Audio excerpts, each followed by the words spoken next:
কি বলবেন আপনি?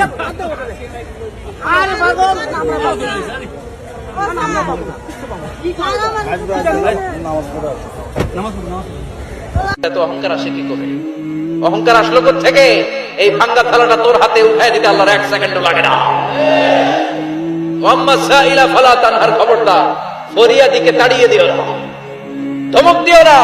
আল্লাহ পাহাড়কে দরিয়া করতে পারে, দরিয়াকে পাহাড় করতে পারে, ধনীরে গরিব বানাতে পারে, গরিবরে ধনী বানাতে পারে, সম্মানিতরে অপমানিত করতে পারে, অপমানিতরে সম্মানিত বানাতে পারে, ক্ষমতার চেয়ারে বসে থাকার লাথি মেরে নিচে নামাই দিতে পারে।